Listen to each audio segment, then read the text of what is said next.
Welcome to the Kill Count, where we tally up the victims in all our favorite horror movies. I'm James A. Janice, and today we're looking at Friday the 13th Part 7, The New Blood, released in 1988 and often referred to as Jason vs. Carrie. After Part 6 introduced a few sci-fi elements into the series and turned Jason from a simple-minded would-be drowning victim into an unstoppable zombie, the producers continued down that road for Part 7. Jason now looks more beast than man, all twisted and evil, and the main chick he's up against can use her mind to throw things around and straight up start fires. Also, I've noticed that this is the first film featuring Kane Hodder as Jason. Kane's an amazing stuntman whose name has become synonymous with Jason Voorhees after playing the role in 4 of the films. His physicality and willingness to have the crap beaten out of him definitely adds another level to The New Blood. Other than that though, this movie's your usual Crystal Lake affair. The group of teenage victims is entirely forgettable and stereotypical, and while it has a fair amount of nudity, the MPAA toned down its gore so much that it's one of the least bloody films in the series. Plenty of people still die in it though, so let's get to the kills. First death comes after a recap narrated by Crazy Ralph and another bare-bones opening credit sequence, this time with worse music. After witnessing some boilerplate domestic abuse, Please don't drink anymore! Don't tell me what to do! Tina kills her dad with her mind by collapsing the dock he's standing on, sending him to the bottom of Crystal Lake, infringing on Jason's favorite hang spot. That lake just isn't big enough for 2 rotting corpses, Tina. You should have been more considerate. 10 years later, Tina is heading back to the scene of the accident with her mother and therapist, Dr. Cruz. Bad news, Cruz. He's trying to help her with some mental issues she has involving telekinesis and, probably because she killed her dad. Mama, I miss him so much. Should have thought of that before you killed him, Tina. In the unreasonably close house next door, there's a group of attractive teens just ready to get nice and murdered. The main guy is Nick, a wholesome hot guy, and he's getting eyed by Melissa, a bitchy hot rich chick. There's also a stoner, a sci-fi geek, representations for both sides of the Madonna horror complex, and a token black couple. They're all there to throw a surprise party for Nick's cousin Michael. Unfortunately for them, Michael's car messes up on the way to the lake, and despite being a wealth of wisdom, Jane, woods is woods. he's not long for this world. See, earlier Tina got all emo and went out to the lake to cry. She tried using her ambiguous mental powers to bring her dad back to life, but instead just resurrected Jason. So now Jason's out in the woods and he creeps up on Michael's Lady Jane about 20 minutes into the film. He kills her with a tent spike through the back of her head, but all we get to see is a close-up on her face looking like she's falling asleep. Oh, sweet Jane. Michael returns from peeing to find her body nailed to a tree, then runs through the woods in vain until Jason throws the same tent spike into his back like he's playing darts at the bar. Michael tries to crawl away, but Jason stalks after him to get his tent spike back. Never know how windy it'll get when you're camping in the woods. Back at the cabin, Tina learns what stereotype means when she goes next door to meet all the teens. Despite Melissa's upstanding bitchiness, Tina does an alright job fitting in,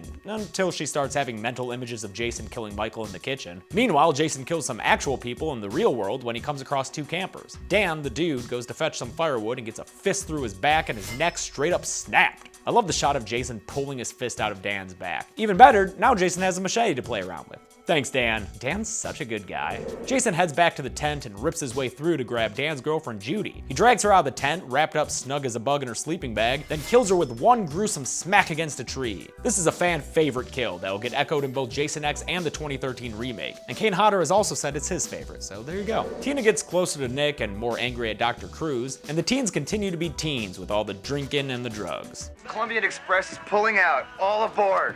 Ding ding. They stereotype it up well into the night when Russell and Sandra head out for some skinny dipping. Before anyone can tell Russell how stupid that outfit looks, Jason kills him by golf swinging an axe right into his face. It cuts away right as it happens, so we only get some gore when Sandra sees his body from the water. Bummer, that could have been a real nice death. Sandra is understandably freaked out and gets even more scared when Jason seemingly teleports underwater to come up behind her, grabbing her and pulling her down to his hang zone. I mean, once you invite one guy down there, might as well invite everyone, right? Especially naked chicks. Tina's mom finds out the doctor is recording and exploiting Tina and her powers, while the doctor finds Michael's body. But then during their confrontation, he doesn't even bring that interesting fact up to her. Instead, he drives Tina away when she overhears him say he's gonna commit her. Tina goes for a midnight drive, but after seeing some crazy hallucinations of Jason killing her mom, drives off the road and crashes her car. Looks pretty serious, but she's not too concussed to get out and run blindly through the woods. Back at Teen City, Maddie tries to do a classic nerdy girl makeover so she can get Stoner Guy's dick instead of Robin. That whore. But then she can't see without her her glasses, so she gets lost wandering out into the woods. Jason offers her directions, but she runs away from him and into a nearby barn. He stalks her down, busting through some wood to grab her from behind and swing a hook into her stomach. It's a totally off-screen murder, so there's nothing for me to show right here, except maybe her body that gets shown later with a totally out-of-place throat slit instead of a gut wound. Ben and Kate, the little-seen black couple, are resolving their vague relationship conflict with some make-up sex in a van, until Jason shows up and plays contraceptive by crushing Ben's head. 100% success rate, folks. I just love the way he grabs his head here. But it is another kill that would have benefited from the original gory idea that apparently involved a fake head full of cream cheese.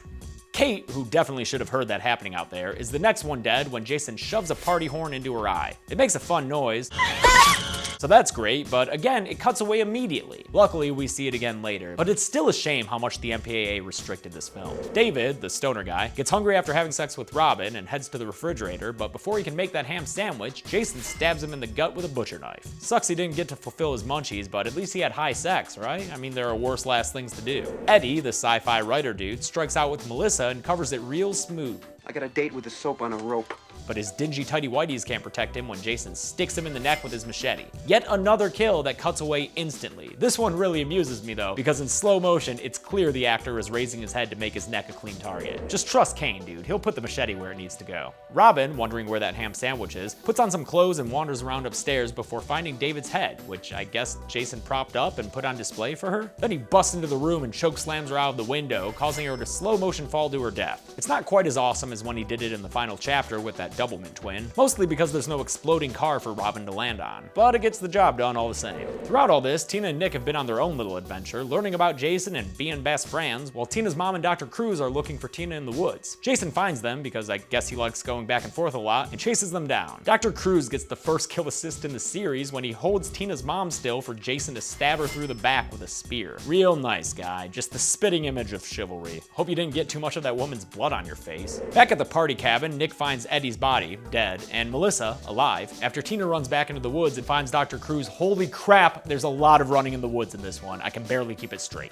She leaves him to go look for her mom, and Jason hunts him down with a weed whacker, knocking him down and putting an end to Bad News Cruz once and for all. Fun fact, this is the only time in the series that Jason uses a motorized weapon. For such a big dude, he's got a real small carbon footprint. Tina finds her mom's body in the woods, and then a bunch of other bodies and more of the woods, before finally coming face to face with Jason. She uses her psychic powers to square off against him, and it finally makes the movie interesting, since we've never really seen Jason against someone who's truly a match for him. And she really is a match for him. That's one of the best things about this installment, is just how much crap they do to Jason. You'll see what I mean in a second. Tina meets back up with Nick and Melissa, and because you just can't keep a good Voorhees down, Jason comes back and kills Melissa with an axe to the head before chucking her body across the room. He throws her like a fucking rag doll, and the stunt person for that just did amazing. The last 10 minutes are mostly Tina beating the crap out of Jason with her mind, and this is what I was talking about before. Everything is on the table with Kane Hodder behind the mask. Home Alone traps, crushing him with roofs, some pretty sick head oozing, flinging a bunch of nails into his body and face, electrocuting him, telekinetically headbutting him with David's decapitated head, even hanging him from the ceiling and dropping him into the basement. It's fun to watch, mostly because of how gross they've made him. The highlight of it all is when Tina lights Jason on fire in a 40-second stunt that set a record for longest uncontrolled burn. Kane Hodder kept working through the stunt even when something went wrong with it that resulted in burn scars on his neck and chest. That, my friends, is the Kane Hodder difference. Then Tina's house explodes, as houses are wont to do, and you think it's all good until Jason shows up out of nowhere again, looking even more gnarly and just totally over with getting shot like that, Nick. Take a nap in that boat.